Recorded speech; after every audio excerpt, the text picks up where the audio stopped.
de hoy, síndrome de ángulo pontocerebeloso.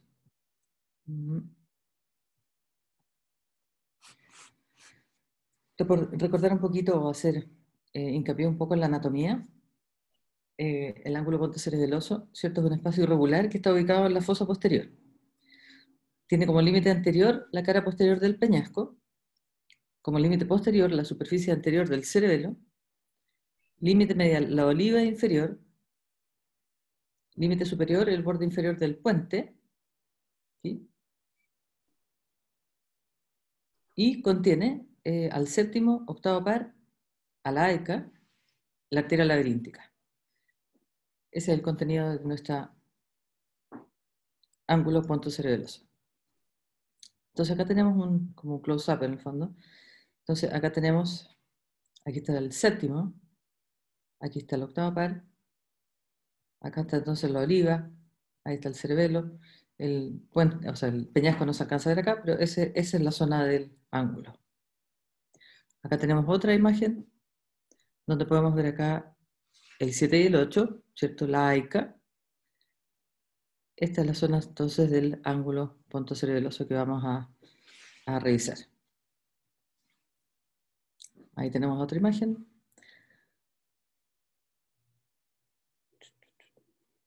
Ahí está, vestíbulo coclear, ¿cierto? Acá.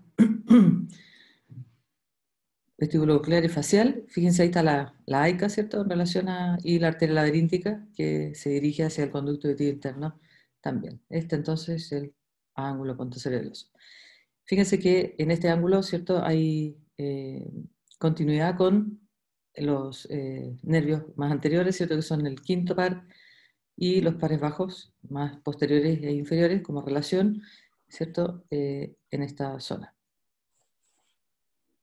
Entonces, esto es para en el fondo analizar que si hay un tumor en este nivel, dependiendo del tamaño, ¿cierto? Va a haber compromiso de estos pares y estos pares, dependiendo del crecimiento o del tamaño de la lesión. Entonces, en cuanto a la clínica va a estar referida, ¿cierto? En cuanto a la compresión que tiene esta masa de las estructuras que forman las paredes del ángulo y las estructuras que están contenidas en él. Entonces vamos a tener que, si hay compresión o hay un tumor en el nervio vestíbulo coclear, va a haber sintomatología ad hoc, hipoacusia sensorineural de tipo retrococlear por neuronopatía, eso es lo más frecuente, 95%, que es habitualmente lenta y progresiva. Pero vamos a ver que hay también algunas excepciones.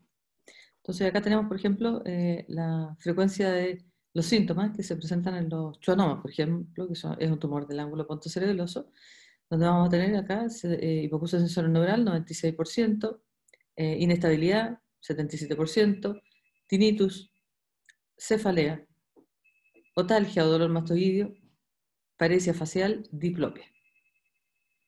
Esos serían los síntomas como en frecuencia, más o menos. Entonces, ¿qué tenemos en la audiometría? En la audiometría vamos a tener una hipoacusia que es habitualmente sensorineural, ¿cierto? Acá tenemos un ejemplo, acá tenemos otro. Habitualmente unilateral, porque lo más probable es que estas lesiones sean solamente unilaterales, hay excepciones también, y vamos a ver que la curva en general tiene esta característica de ser descendente, o sea, donde vemos que hay compromiso de los tonos agudos. Y eso depende obviamente de cada tumor, pero en schwannoma, por ejemplo, se podría explicar porque es un tumor de la célula de Schwann que va por la periferia del nervio y las fibras que llevan los tonos agudos de la audición, ¿cierto?, van por la periferia. Entonces se comprometerían de manera extrínseca, primero los tonos agudos y luego los tonos graves. Pero eso obviamente debe depender de, como les dije, del tamaño del tumor y del el mecanismo que esté produciendo la hipoacusia. Si hay, por ejemplo, un tumor que está comprometiendo el saco linfático, que también puede estar extendiéndose hacia el ángulo, va a producir una curva quizás ascendente en algún principio y después, o curva plana. Entonces vamos a tener varios tipos de audiometrías. La mayoría, como les dije, son descendentes, pero muchas veces se pueden encontrar diferentes tipos de curva, y de hecho al schwannoma vestibular, o claro, el schwannoma, que es en el fondo uno de los tumores del ángulo pontocerebeloso, se le denomina también el gran simulador, y eso referido a que la sintomatología no es siempre la misma, sino que puede ser muy variada. Hay algo que es más frecuente, pero puede haber de todo. Entonces acá tenemos, por ejemplo, cómo va progresando una hipoacusia en el tiempo, ¿cierto? A medida que va creciendo este schwannoma, en este caso, ¿ya? Esa es la curva descendente y finalmente puede llegar a sordera. Entonces, por eso, a eso me refería con esta diapositiva, que ese se le llama el gran simulador porque a veces genera curvas ascendentes o curvas planas. Y además hay que tener en cuenta que, como les dije, la mayoría son hipoacusias que son progresivas y eh, eh, van de a poco, ¿cierto? Y lentas, pero hay un porcentaje, por ejemplo, un 10%, que corresponde a otro tipo de presentación, que es la hipoacusia súbita. Entonces, cuando tenemos una hipoacusia súbita, un paciente que tiene una hipoacusia que se genera habitualmente en menos de 2 días, donde tenemos una pérdida de por lo menos 10 decibeles en 3 frecuencias consecutivas, a eso se le llama hipoacusia súbita, y de causa desconocida, ¿cierto? Los tumores de ángulo pontocerebeloso en 10% presentan hipoacusia súbita, pero de las hipoacusias súbitas, más o menos un 1% corresponde a un tumor, ¿ya? Y por ese 1% muchas veces nosotros, ante ese diagnóstico, y para que no se nos escapen estos pacientes, les pedimos resonancia habitualmente por ese 1%, ¿ya? Hay otros exámenes que se pueden alterar también en estas masas de ángulo, como es el VERA, por ejemplo, donde se puede ver una alteración en la latencia interaural de la onda 5, ahí está la onda 5, y una latencia de la onda 5 del oído afectado prolongada, ¿ya? Esas dos cosas se pueden ver en el VERA. Tinnitus, como ya dijimos, está presente en un 71%. Vértigo, que en general es suave o en general es más asociado al desequilibrio, porque el crecimiento tumoral es lento, más o menos el 60%. Obviamente va a tener que ver también con si es que, por ejemplo, hay una hemorragia en un tumor en esa zona que hace que haya un crecimiento más rápido, va a haber una crisis de vértigo y no solamente desequilibrio lento, digamos. Y bueno, la presencia de vértigo y desequilibrio es inversamente proporcional al tamaño tumoral, obviamente, ¿cierto? Efectivamente, de hecho, pensándolo en que mientras más grande el tumor ya empieza a haber compromiso de tronco que va a generar obviamente mayor desequilibrio. Hipoexcitabilidad en la prueba calórica, se puede encontrar hipoexcitabilidad del lado afectado o arreflexia vestibular, ¿ya? Vamos a tener un BEMP que va a estar la mayoría de las veces ausente, o puede estar un VIGIT, bueno, y el VIGIT puede estar alterado habitualmente de todos los canales del lado que corresponde a la lesión. El nervio, como ya comenté, dependiendo de la extensión del tumor, ¿cierto? Puede haber compromiso de los nervios que están cercanos a él. Entonces, como el octavo par y el séptimo van juntos en su recorrido en la cisterna pontocerebelosa y luego en el conducto auditivo interno, vamos a tener que puede haber compromiso del nervio facial. El nervio facial se compromete más, por ejemplo, en los schwannomas que son específicamente del nervio facial. En los casos de tumores de ángulo, en general, el compromiso del nervio facial va a ir relacionado al tamaño tumoral, ¿ya? Entonces vamos a tener diversos grados de parálisis del nervio facial que corresponde más o menos a un 10% de la presentación de estos tumores, cuando no es del nervio facial, digamos, obviamente. Puede haber parálisis o parálisis facial de diverso grado, con asociación a hipolacrimia, ageusia, hipoestesia de la zona de Ramsay-Hunt, de la zona de Ramsay, digamos, que se llama signo de Hitzelberger, pérdida del reflejo estapedial relacionado con el tamaño tumoral, ¿ya? Y bueno, y esto es porque el compromiso en el fondo es un compromiso alto, donde se van a comprometer secundariamente todas las ramas, ¿cierto? Intrapetrosas y extrapetrosas del nervio facial. Entonces, ¿cómo vamos a medir esto? Recordando un poquito, ya lo vimos en la clase de facial, pero esa es la escala que ocupamos, ¿cierto? Para medir la presencia y el grado de paresia o parálisis facial.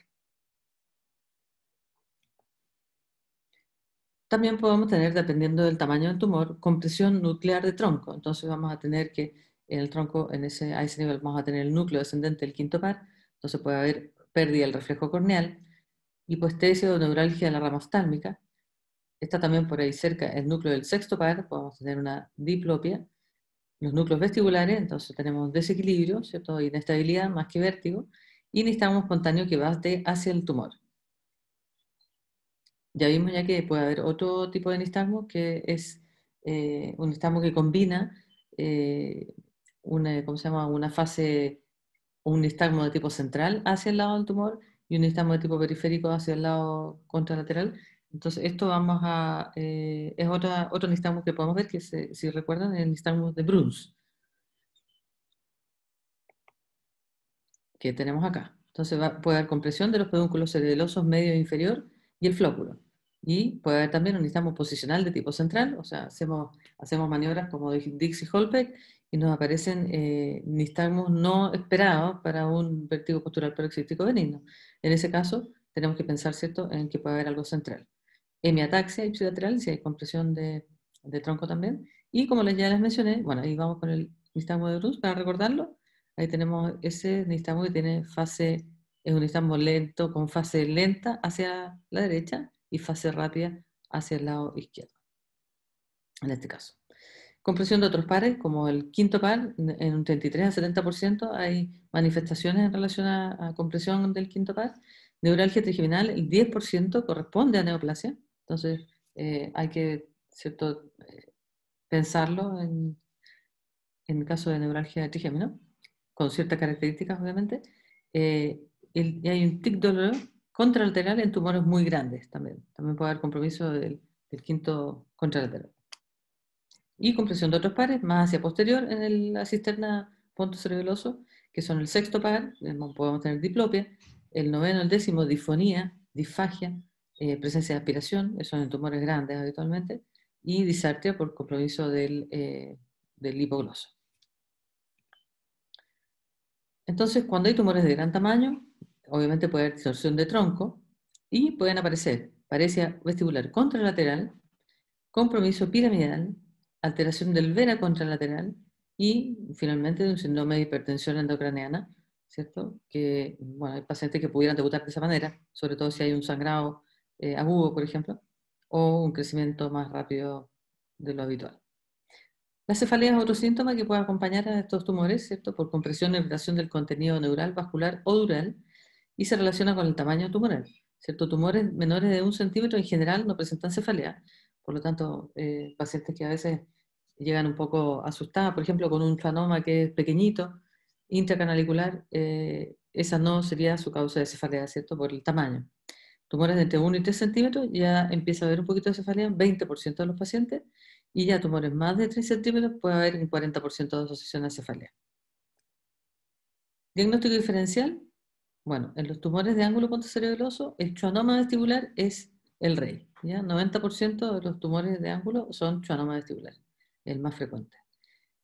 Luego tenemos meningioma, quiste epidermoide, neuroma trigeminal, aneurismas también del sistema vértebro-basilar en esa zona, también pueden aparecer como una masa, metástasis, tumores de base de cráneo, tumores de hueso temporal, por ejemplo, un tumor de saco endolifático podría ocupar esta cisterna, o tumores como glomus, metástasis, ¿cierto?, granuloma de colesterol. Y también presencia de infección de ángulo pontocerebeloso puede dar sintomatología, otitis externa maligna, por ejemplo, o osteomelitis del apex petroso con un síndrome de Grade-Nigo. También nos podría dar sintomatología concerniente a los pares y las estructuras que están en esta zona. Entonces, en cuanto a la imagenología, nos va a ayudar bastante porque hay bastantes diferencias, ¿cierto?, entre los diferentes tumores de esta zona.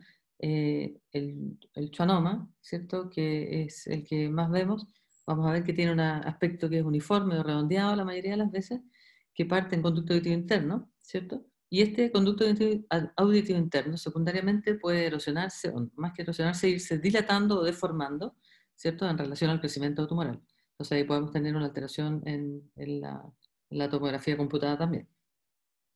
De hecho, pacientes que pueden consultar por una cefalea, a veces se hace un TAC, que muchos piden a veces solamente TAC, médicos generales, por ejemplo, en general.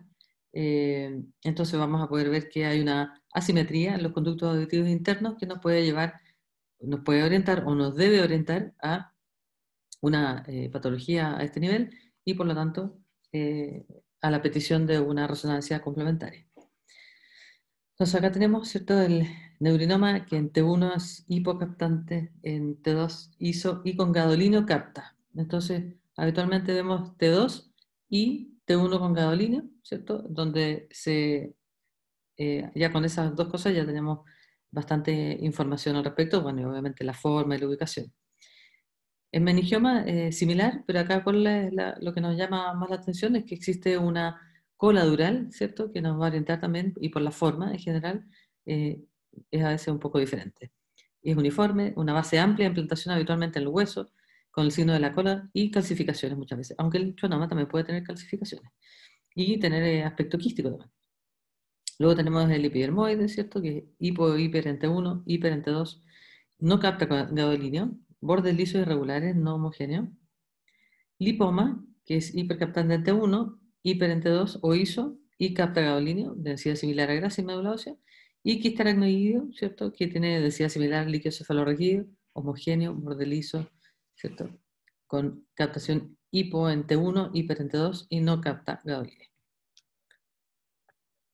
Entonces, el schwannoma vestibular, que es nuestro rey acá en esta ubicación, vamos a ver que corresponde al 10% de todos los tumores cerebrales y al 90% de los tumores de ángulo pontocerebeloso. Entonces, es un tumor benigno, intracraneal, de crecimiento lento, ahí lo vemos, schwannoma, ahí está el nervio vestibular, que se origina en las células de Schwann del octavo par, principalmente en los ramos vestibulares. La sintomatología que da esta masa en esta ubicación, ¿cierto? Es lo que ya comentamos. Se da preferentemente en personas de 35 a 45 años o el diagnóstico, más en mujeres. 7 de 10.000 resonancias no de causa otológica, ¿cierto? Pueden tener como hallazgo incidental el schwannoma. Y la incidencia es más o menos 0,7 a 1,2 por cada 100.000 habitantes. ¿Ya? Y cuando es bilateral, siempre tenemos que pensar en una neurofibromatosis tipo 2. Podemos tener entonces dos schwannomas o aspecto de schwannoma vestibular bilateral. ¿Y cómo hacemos, clasificamos a este tumor? ¿Cierto? Lo clasificamos de acuerdo a la clasificación de COS, que ve el tamaño y la ubicación del tumor. Entonces, por ejemplo, el COS1 van a ser lesiones intracanaliculares solamente. El COS2A es un tumor que se extiende a la cisterna, ¿cierto? Pontocerebelosa, pero en menos de 1 centímetro, tiene menos de 1 centímetro. Luego el COS2B, que son tumores que ya están en la cisterna, que miden entre 1 a 1,8 y no contactan el tronco, obviamente. El 3, los tumores de hasta 3 centímetros en contacto con el tallo, acá tenemos. Entonces, todo tumor que esté en la cisterna pero no contacte el tronco va a ser COS2. Cuando ya contacta el tronco, se transforma en COS3, ¿cierto? Que habitualmente son ya de 3 centímetros. Y el COS4 va a ser correspondiente a tumores que ya están comprimiendo el tallo cerebral. Este solamente lo contacta, este lo comprime. Y ahí tenemos también la división en COS4A y B, dependiendo de si existe o no hidrocefalia secundaria a la compresión del tronco. La tasa de crecimiento de este tumor va a ser variable, pero en general tiene una tasa de crecimiento de 0,9 milímetros por año. ¿Ya? Esta tasa puede ir disminuyendo en los adultos mayores, donde esta tasa puede ser más baja o incluso a veces el tumor se mantiene estacionario en su tamaño o incluso en casos más raros todavía puede haber disminución del tamaño tumoral a esta edad. Entonces, acá tenemos bueno, un grupo de pacientes con schwannomas, estos son un metaanálisis en el fondo, donde vemos que el crecimiento, acá por ejemplo en este estudio, habla de un 60% de crecimiento, ¿cierto? Un 34,6% de todo el grupo de no crecimiento y un 7% de regresión. Entonces así tenemos también, en todos los grupos en general aparecen estas tres opciones, ¿cierto? Y acá tenemos por ejemplo la edad, promedio de edad 69,7, ahí tenemos un 7% de regresión. Y depende del grupo. Por ejemplo, aquí el 73, promedio de edad 73, y tenemos acá 6% de regresión. ¿Ya? Acá tenemos otro que tiene un poco más, 30%. Entonces, es variable, pero existe un grupo. Tienen que saber que existe un grupo de pacientes que regresa espontáneamente. En cuanto a la anatomía patológica, vamos a ver que es una masa blanco-amarillenta, ovoidea, habitualmente única, salvo que sea una neurofibromatosis tipo 2, poco vascularizada en general, a microscopía se ve como encapsulado y se puede, se hace una diferenciación de acuerdo a a la morfología de las células y a la agrupación de las células en la muestra, y se puede diferenciar entonces el tipo Antonia y Antonides, pero eso es bueno, eso para conocerlo.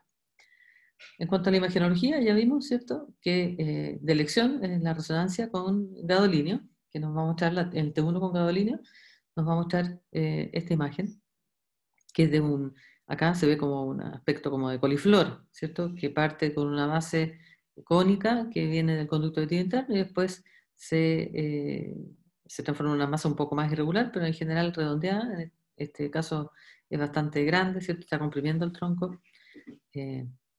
Acá tenemos otro que es más pequeñito, intracanalicular. Ahí tenemos otro pequeñito también. Entonces, con la imagen vamos a evaluar el tamaño tumoral, ¿cierto? Y ver la relación y la relación directa que tiene con otros pares u otras estructuras que esté comprimiendo. Entonces, características, tiene una impregnación homogénea con gadolínio en general, puede tener áreas quísticas, necrosis, que son zonas de necrosis y hemorragia en tumores grandes, y puede ser un tumor lobulado circunscrito, que está centrado, es lobulado aquí, circunscrito en esta zona, y que está centrado con una base cónica, ¿cierto?, a nivel del conducto auditivo interno. En la imagenología vamos a ver que depende podemos hacer, ¿cierto?, recordar acá las estructuras que van por el conducto auditivo interno. Tenemos acá la parte más posterior del conducto, el nervio vestibular superior, nervio vestibular inferior, nervio facial anterior y superior, y nervio coclear anterior inferior. Entonces, si tenemos que el schwannoma es de uno de estos pares, cuando es intracanalicular, uno puede hacer una resonancia y una endoscopía virtual del conducto auditivo interno, como vemos aquí, y aquí se pueden ver los 4 nervios dentro del conducto, y así uno puede individualizarlos y tener por imagen, en estos schwannomas pequeños, es el único caso en que se puede determinar si el nervio es del vestibular superior o inferior. Ya cuando es más grande el tumor ya no se puede, no se puede individualizar claramente cuál nervio es el que está afectado y cuál no. Siempre cuando hay un schwannoma, ¿cierto?, hay que solicitar un TAC de peñasco para ver la deformación que puede haber del peñasco, y obviamente pensando en planificar una cirugía, siempre va a ser útil tener esta imagen complementaria para evaluar el tamaño del seno sigmoideo, por ejemplo, el tamaño de la cuña que hay que fresar en caso de, etc. Entonces, ¿cuáles son los objetivos del tratamiento del schwannoma vestibular? Los objetivos del tratamiento son 3, básicamente. Preservar la vida como primera cosa. Segundo, preservar la función del facial. Y como última cosa, en el fondo, es preservar la audición, ¿ya? Porque la audición es lo más difícil de preservar. Es lo primero que se afecta y lo más difícil de mantener o mejorar. Entonces, habitualmente estos pacientes se presentan en un comité de cirugía base de cráneo, ¿cierto? Y se clasifica si es intracanalicular y si es del nervio vestibular superior. Vamos a ver también si hay audiometría con audición útil o no. Eso va a influir mucho en la planificación de la cirugía. Evaluar ¿cierto?, el ángulo pontocerebeloso, en general, toda la ocupación y el compromiso del tronco a este nivel. Y obviamente otros factores que siempre hay que estar evaluando, por ejemplo, la edad. Si es un paciente, si es un tumor pequeño, un paciente de más edad, uno tiene en general la opción de observar por más tiempo la presencia de patologías concomitantes que nos van también a inclinar más hacia hacer una cirugía o no. Y el estado de pronóstico del nervio facial también, teniendo en cuenta que siempre los tumores más grandes van a tener mayor riesgo de compromiso del facial, ya sea espontáneamente por el tumor o como secuela de la cirugía. Entonces, conducta a seguir en pacientes menores de 65 años, ¿cierto? Obviamente, optimizar el diagnóstico tumoral precoz para lograr los mejores resultados funcionales. Si uno lo detecta en forma temprana, pudiera eventualmente operar el tumor de manera definitiva, preservando la audición. Eso es lo que obviamente todos quisiéramos. Y preservar la función del nervio facial. Eso sería lo ideal. Y eso se puede lograr solamente en tumores pequeños en general. Pero aquí estamos obviamente siempre con la disquisición de que en tumores pequeños entonces es mejor a veces observar, en tumores pequeños quizás algunos pueden plantear la radioterapia, ¿cierto? Tratamiento con radiocirugía, por ejemplo, ¿ya? Entonces, están todas esas opciones en ese caso. Pero la que más tiene posibilidad de mantener la audición en un tumor pequeño con un cirujano que sea hábil en esta zona cuando son tumores pequeños, la cirugía. La radioterapia va asociada a hipoacusia secundaria. ¿Y cómo graduamos, cómo clasificamos si el paciente tiene audición útil o no? Tenemos esta tablita, ¿cierto? Donde tenemos que A y B serían audición útil y ya C y D correspondería a audición no útil. Y entonces tenemos que la A corresponde a pacientes que tienen en el audiograma, en el promedio tonal puro, menos de 30 decibeles y con discriminación de más del 70%. Eso sería lo mejor, digamos. Después el B, que es entre 30 y 50 decibeles, con discriminación de más de 50, todavía sigue siendo audición útil, el paciente todavía puede escuchar. Y después el C y D, que es mayor de 50 decibeles y con más compromiso, más del 50% de la discriminación de la palabra, eso ya se denomina audición no útil. Y eso va a definir, ¿cierto?, de si en el fondo se extiende ¿cómo se llama? En el abordaje quirúrgico, se extiende con fresado del peñasco, ¿cierto? Y fresado del peñasco donde si no hay audición, no hay miedo en el fondo en extenderse un poco más y ampliar el espacio que hay para generar una mejor visualización del tumor a la hora de operar. Entonces tenemos acá un algoritmo, por ejemplo, un schwannoma de menos de 65 años, un tumor pequeño, menos de 1,5 centímetros, estadio 1. Vamos a ver si tiene audición útil, ¿cierto? Ahí podemos plantear en un tumor pequeño un abordaje por fosa media o un abordaje suboccipital retrosigmoideo, ¿ya? Con el objetivo siempre de preservar la función facial y la audición. Luego tenemos una audición tipo A, ¿cierto? Que tiene este compromiso menor de 30, mayor de 70, pero con compromiso ausente, ¿cierto? Vamos a tener entonces también la misma opción de abordaje fosa media del suboccipital retrosigmoideo. Si hay audición tipo B, ¿cierto? Con un PTP de más de 30 decibeles y discriminación, y discriminación de menos de 70, entonces ahí ya pasamos a una audición no útil, entonces vamos a pensar en un abordaje translaberíntico o también, bueno, depende también del cirujano, obviamente, la decisión de esto, de si se hace un abordaje translaberíntico o no. Y el tumor más de 1,5 centímetros, estadio 2, 3, 4 y 5, ¿cierto? Lo ideal sería abordaje translaberíntico hasta el 3, pero ya cuando son tumores más grandes va a ser siempre mejor un abordaje suboccipital retrosigmoideo, ¿cierto? Porque va a tener mejor acceso. Pero también puede ser combinado, ¿cierto?, con fresaje de peñasco. Y en pacientes mayores de 65 años, ¿cuál es el objetivo? Evitar la mayor morbimortalidad frente a la eventual disminución del crecimiento tumoral. Entonces, observaciones médicas, hay que ver si hay alguna contraindicación médica absoluta, si es edad avanzada, dependiendo si es mayor o cada vez, mientras mayor es más complejo, digamos, hacer la cirugía o hay más posibilidades, más complicaciones. Control con resonancia anual en general es lo que se hace para medir el volumen de tamaño tumoral, y eso es lo que se hace en general en los pacientes. Se hacen pruebas otoneurológicas cada 6 meses y estudio control con resonancia una vez al año. Y si aparece a los 6 meses un cambio drástico en los exámenes, entonces también se puede adelantar la resonancia de control para realizarla a los 6 meses. TAC anual y resonancia anual, potenciales evocados auditivos y las pruebas vestibulares con electroencefalografía, más audiometrías y comparación, vamos comparando en el tiempo, ¿cierto?, cómo va disminuyendo la audición. Entonces, control otoneurológico o laboratorio otoneurológico cada 6 meses y resonancia anual. Ese es el estudio habitual. Entonces, en este caso, si estamos en etapa otológica intracanalicular, vamos a observarlo, ¿cierto?, con audiometría, potenciales evocados, TAC, resonancia, emisiones también se pueden hacer. Si hay síntomas y signos neurológicos, exámenes funcionales positivos o crecimiento en la imagen, entonces vamos a pensar en un tratamiento quirúrgico, ¿cierto? Con un abordaje translaberíntico ampliado a fosa media o un abordaje retrosigmoideo, dependiendo del caso. Y si ya parte con etapa neurológica el diagnóstico, habitualmente vamos a ir directo, porque es habitualmente relacionado a un tamaño tumoral mayor, vamos a ir directo al tratamiento quirúrgico.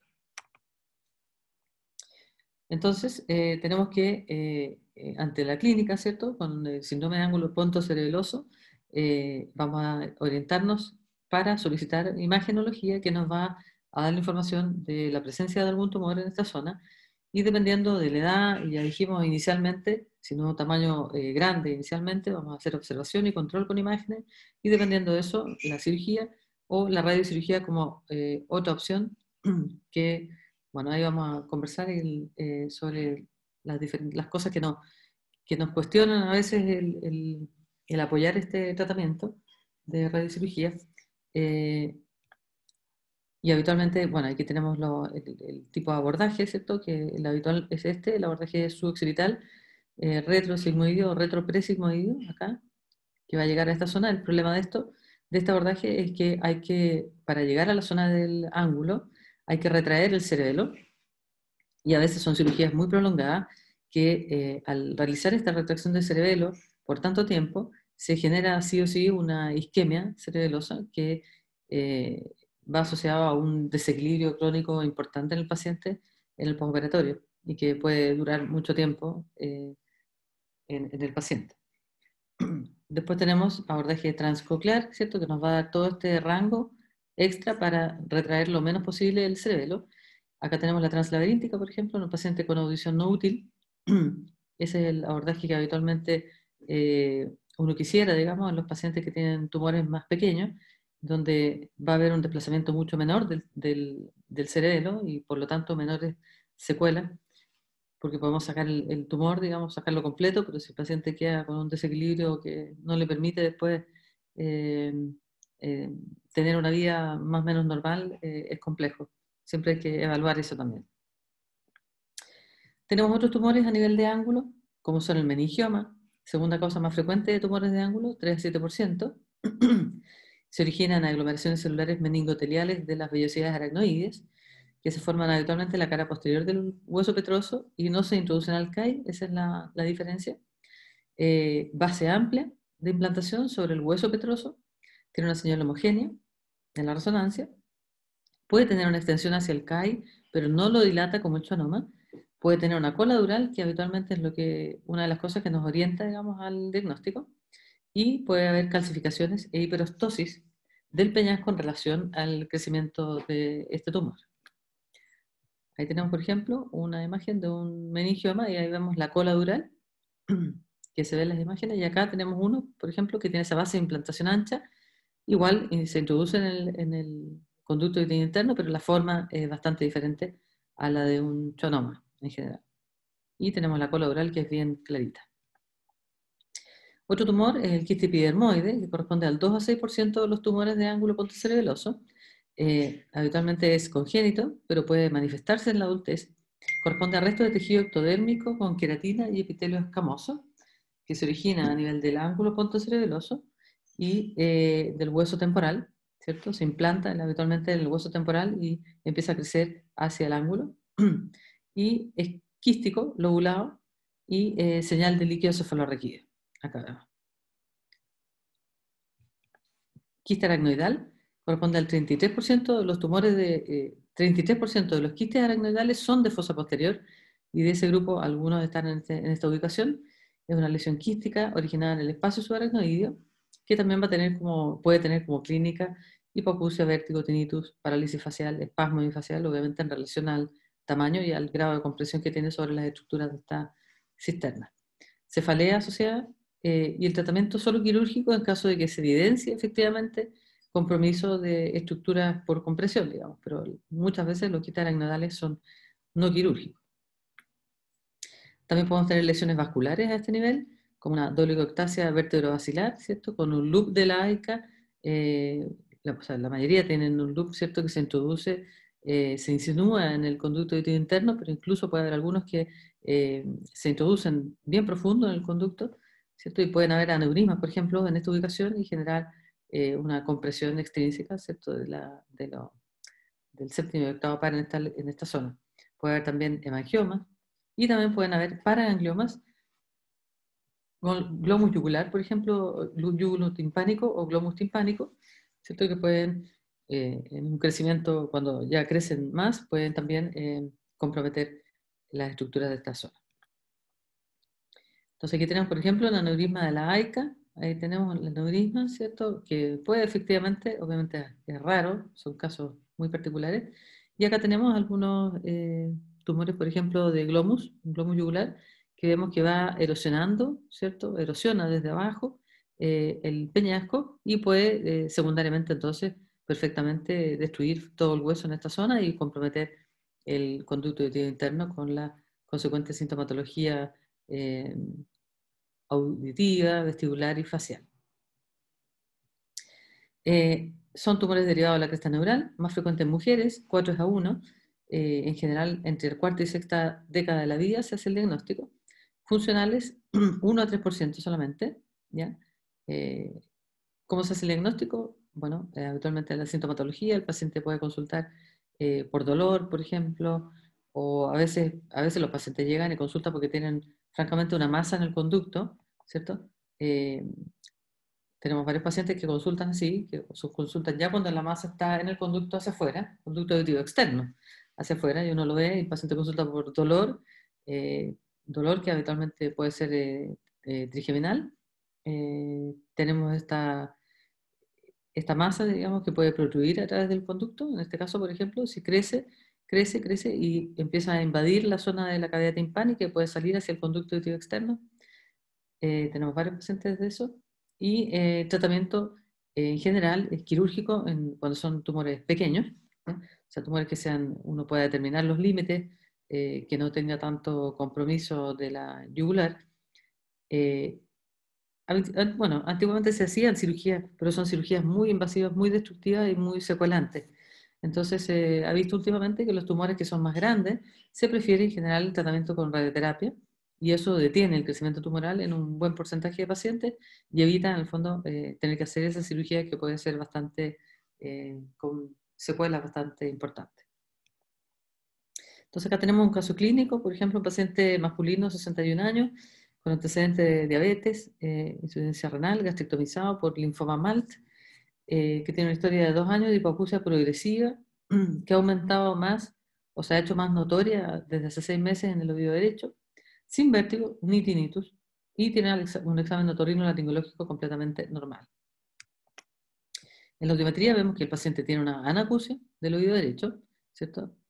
Ya tenemos una hipoacusia leve a moderada en el oído izquierdo, sensor neural, y anacusia del derecho. Y la impedanciometría, vamos a ver que hay una abolición del reflejo acústico contralateral derecho. En la prueba calórica vemos una arreflexia vestibular derecha. En el VIGIP vemos ganancias alteradas para los canales del lado derecho, lateral y anterior derecho. Y ahí tenemos la resonancia que se solicitó en el 2015. Ahí vemos el tumor como un COS2 que está en la cisterna pero no contacta el tronco. Ahí tenemos el 2016 que no hay un mayor crecimiento. Y bueno, ya en el 2017 se transforma este COS2 en un COS3 y entonces en ese caso ya se plantea, está en observación y se plantea la necesidad de hacer una cirugía, ¿cierto? Antes de que empiece a comprimir el tronco.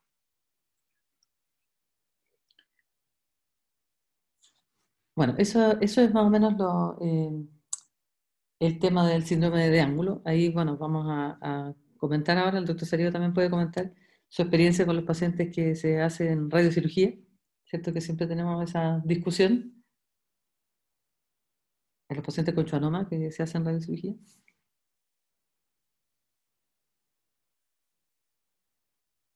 Doc.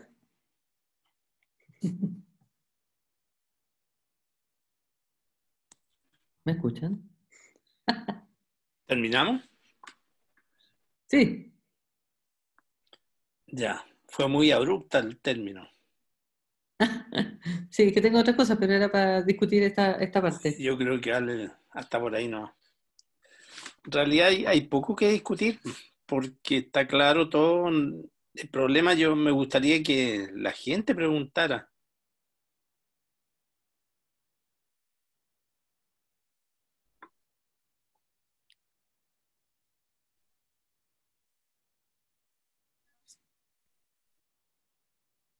No hay Parece que muchos se fue el lugares. internet. A ver, déjame ver. Claro, quizás desde el punto de vista práctico, estos tumores son raros en niños. Cuando uno encuentra un tumor de estos en niños, que sea unilateral, hay que pensar en una neurofibromatosis 2, que Claro, después va a venir el del otro lado. Y la verdad es que la mayoría de los niños que nosotros hemos operado estos tumores, que siendo unilateral, con el tiempo, a los 2, 3, 4 años, ya empiezan a aparecer tumores al otro lado, empiezan a aparecer meningiomas y sarcoma y otras cosas más. El pronóstico es malo cuando es en un niño.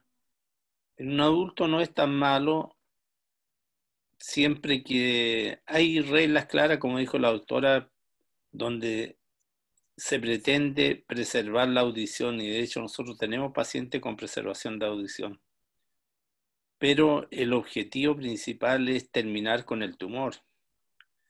Hoy día ha salido a aflorar una nueva terapia que no es nueva, hace más de 30 años atrás partió esto en Suecia, que es la radiocirugía con gamma knife, pero tiene indicaciones muy precisas. Es para tumores de algún tamaño menor de 2 centímetros, los tumores grandes, para decir que no tiene mucho efecto la radiocirugía. Y lo otro es que se hacen pacientes que estaría contraindicada la cirugía por edad, por comorbilidad. Pero hoy día la verdad es que por el cariz que ha tomado la medicina y la cirugía en particular, con todas las demandas por secuela, por una serie de cosas, los cirujanos de ángulo están teniendo mucho temor y están enviando a irradiar los pacientes. Esto es un tumor benigno y la terapia se usa para tumores malignos, la radioterapia. Se ha descrito un 1 por 1000 de traspaso de un tumor benigno a tumor maligno,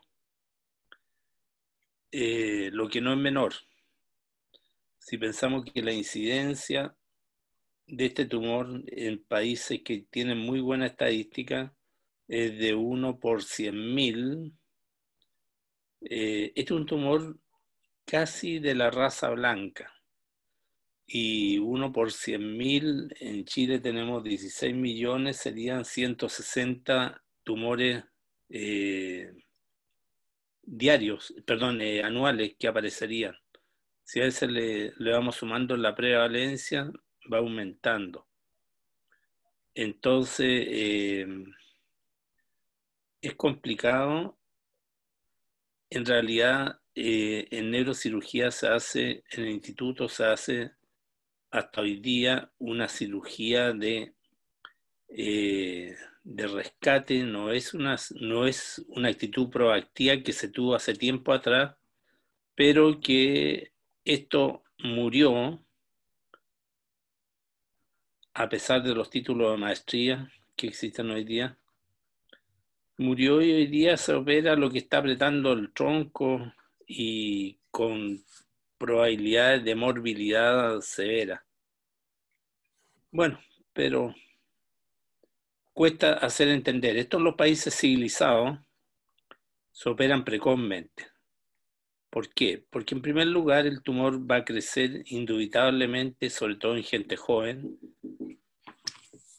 Me espero un poquitito, sigue hablando, me están golpeando la puerta. Ah.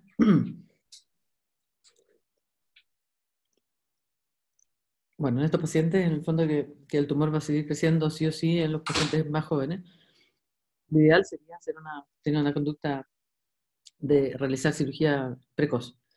La morbilidad va a ser menor en relación a una cirugía con un tumor pequeñito que se puede disecar con mayor facilidad, que no va a estar desplazando el facial ni teniéndolo tan... Porque cuando hay un tumor muy grande, el facial está muy distendido, entonces sí o sí hay que manipularlo para sacar el tumor y es muy frecuente que los pacientes con parálisis facial, y bueno, nosotros controlamos a esos pacientes después, entonces vemos ahí el problema que hay. Claro, lamentablemente, obviamente hay una lista de espera que hace que muchas veces hay que partir, ¿cierto?, por los pacientes con tumores más grandes. Entonces, eso también puede ser una razón por la que a veces no se puede quizás llegar a operar unos tumores más pequeños teniendo muchos pacientes con tumores gigantes. ¿Volvió, Doc? Sí, el paciente, estos tumores pequeños, nosotros, como dijo la doctora, se clasifican según COS en 1, 2, 3, 4. El 1 es un tumor que está intracanalicular y que tiene bastante buena resolución cuando se trabaja en equipo y cuando se decide responsablemente qué técnica se va a abordar. Por lo tanto, esa sería una conducta proactiva que yo la he visto afuera, pero aquí no. Aquí la tuvimos un tiempo, pero vuelvo a recordar que la maestría nos tiró para otro lado.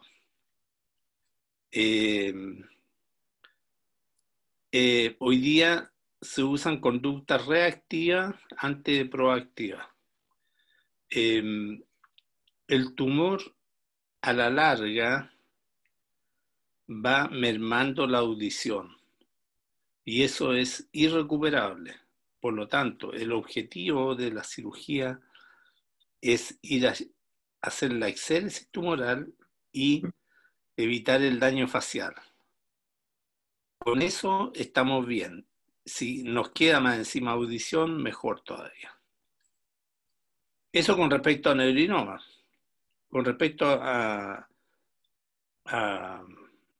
tumores paraganglioma, los mal llamados tumores glómicos del agujero rasgado posterior, la conducta actual, y yo la encuentro bastante lógica, es ir a resecar lo que más se pueda resecar, sobre todo a nivel de mastoide, pero ya llegado al agujero rasgado posterior, allá en los pares bajos, eso lo dejan para radioterapia.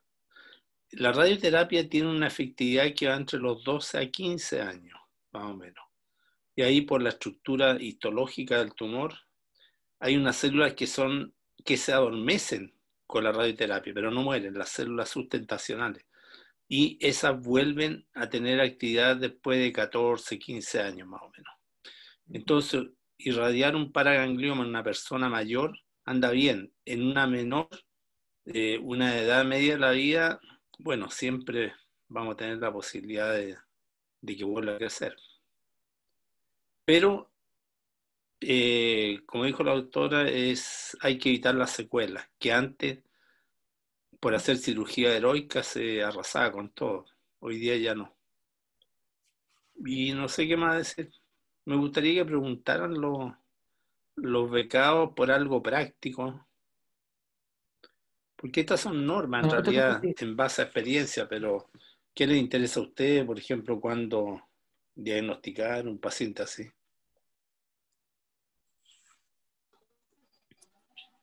Doctor, yo tengo una pregunta. Soy becada de San Borja, de neuroinfantil, y cuando estudiamos nosotros neurofibromatosis 2 siempre sale que el schwannoma se presenta como después de la segunda década. La pregunta es, ¿qué tan frecuente encontrarlo en niños chicos o no se encuentran niños chicos? Sí, no, Daniela.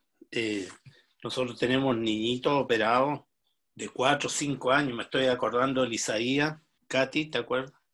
Niñito que debutó con parálisis facial. y era un schwannoma del facial a los 5 años. Bueno, y después se empezó a llenar de tumores. Tenemos niños muy precoces. El último neurinoma que me acuerdo haber operado con el doctor Kohler era una niña de Talcahuano, solo con un neurinoma de un lado del acústico, que lo operamos, quedó muy bien, y en los controles todo bien, y de repente en una resonancia empezó a aparecer un schwannoma del quinto par, un neurinoma del quinto par, como a los 14, 15 años. Entonces, no, nosotros vemos niños tumorados. Gracias.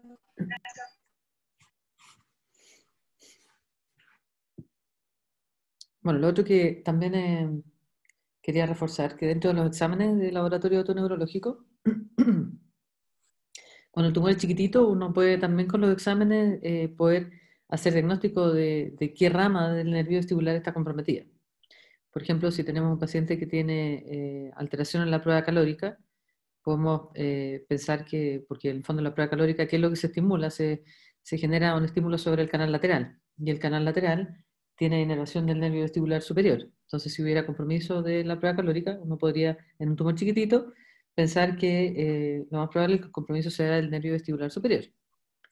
Y si la prueba calórica está normal, entonces podemos hacer un CIVEM, y al hacer un CIVEM, estamos evaluando el sáculo y el canal posterior, lo que corresponde al nervio vestibular inferior. Entonces, en un tumor chiquitito, si hacemos entre la prueba calórica y el CIVEM, podemos orientarnos a la ubicación más específica del tumor.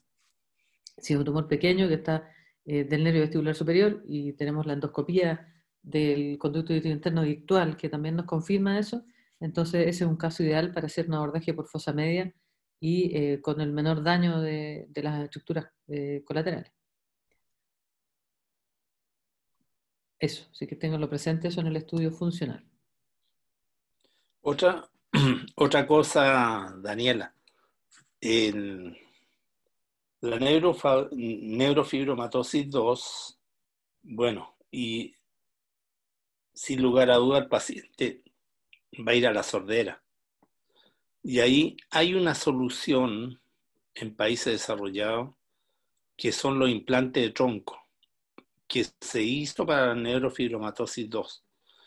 Entonces, en los implantes cocleares, ese es un alambrito que se arrolla en la cóclea con diferentes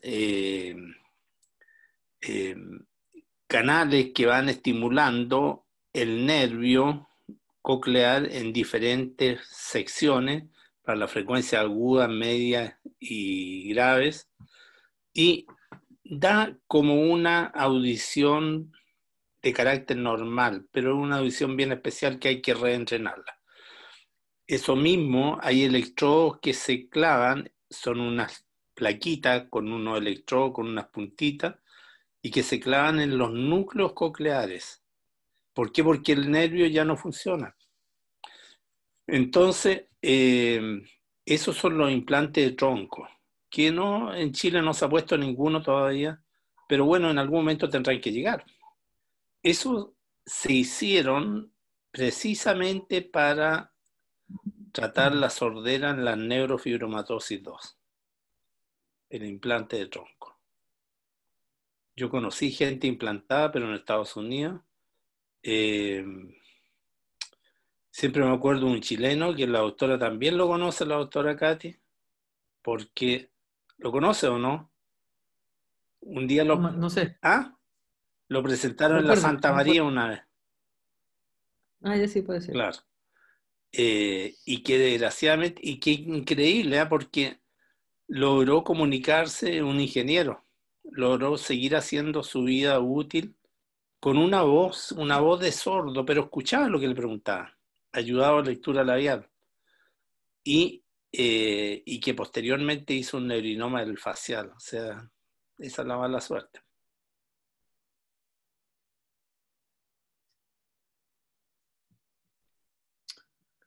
Así es.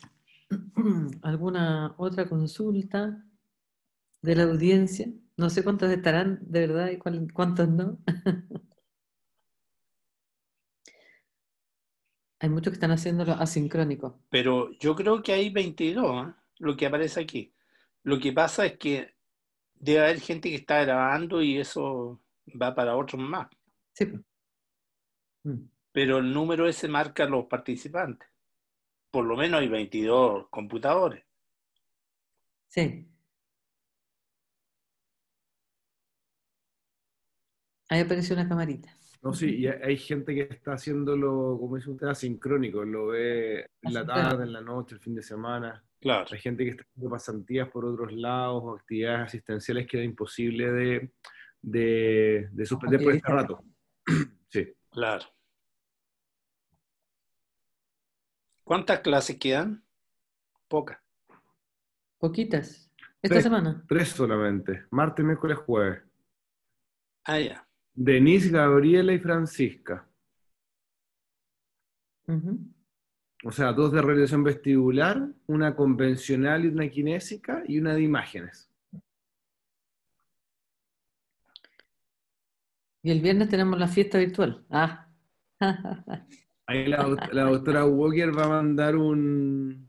¿Cómo se llama? Eso, un calendario No, del carrete. un Ah, Uber Eats, un corner shop con el picoteo, eso, todo, a costo de ella.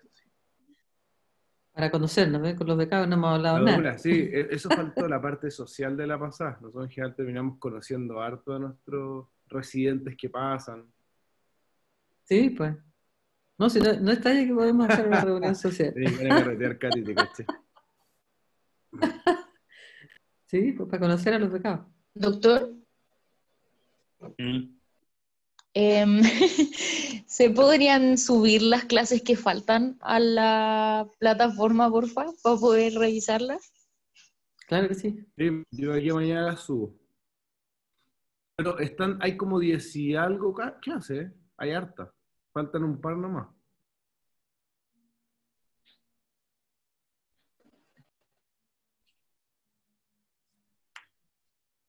Parece que no hay más dudas ni comentarios. ¿No? O sea, yo lo que de menos es como ver pacientes, como que Sí, bueno, eso es lo que veríamos en caso de estar en el instituto. yo quedé, claro, como que uno ve las clases y logra entender, pero verlo igual es una parte que, aparte de saber, de tener como la práctica de examinar, yo creo que falta un poco esa parte, como de ver más casos, más pacientes. Más Solo un casos comentario. clínicos, dices tú. Sí, porque ver a un paciente es diferente, que Exacto. por ejemplo ver el video, sí, es diferente. Claro, que bueno, habitualmente como tenemos tantos pacientes en el instituto, las clases están enfocadas no con tanto caso clínico en general. Claro, obviamente pensando en el futuro, si esto se mantiene, efectivamente las clases van a tener que incorporar ya como pacientes conversaciones con pacientes, etcétera, cosas así que por la falta de contacto, digamos, de todas maneras. Desgraciadamente, sabemos, lo que menos sabemos es del COVID y menos sabemos cómo va a seguir esta cosa, que es terrible, porque escucha, cuando pensamos que esta cuestión va disminuyendo y parece que al revés. Entonces no Claro, sabemos las clases de la Gabriela, ¿Ah? las clases de la Gabriela son con muchos pacientes porque habitualmente ella no está con los pacientes ahí. Claro, Entonces claro. ella tiene su Pero clase con yo muchos creo pacientes. que en un futuro, y por eso es que nos interesa, Claudia, comentarios sinceros, porque en un futuro vamos a tener que readecuar esta cosa si es que seguimos así, por lo menos mostrando paciente y menos información, la información básica nomás, pero mostrando paciente. Porque si no se va a transformar en un curso de natación por correspondencia. Exacto. Entonces, después que termina el curso, te vas a sacar un 7 y te vamos a tirar a la piscina a ver si aprendiste. Claro. O un dicho que tenemos en neurocirugía, hacer gárgara boca abajo. ¿Tú has Claro. hecho gárgara boca abajo, Claudia? No, no sé lo que es. Toma agua y hazla para abajo, con la boca abierta. Claro. ¿Verdad? Tenemos que tener una sesión para sus chistes. Eh, ¿Ah? sí, yo creo que vamos a tener que ir adecuando esto, Katy, porque escuche que lo veo difícil, weón, que salgamos. Sí, pues. Porque aquí definitivamente, Bueno, esta es la primera versión, pues la versión 2.0 será aquí mejor. han tratado de callarlo, pero hay manipulación humana del virus. Del virus. Algunos dicen No, eso. si algunos no, lo dicen hasta premios Nobel. Y no, sí, en serio. Aquí le metieron Sí, parte del genoma del HIV al virus, a un virus rasca del coronavirus. Entonces, no sé qué tipo de vacuna van a hacer. Yo no me voy a vacunar. Yo no soy antivacuna. sí, pero qué susto hasta no saber bien qué onda con la vacuna. Exacto. Entonces, tenemos que irnos preparando también para nuestra docencia. Sí. ¿Mm? Bien. No sé si otra...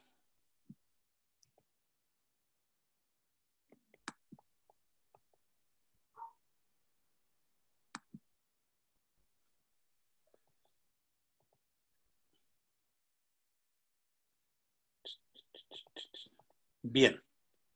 Yo creo que mañana nos encontramos con la Gabriela.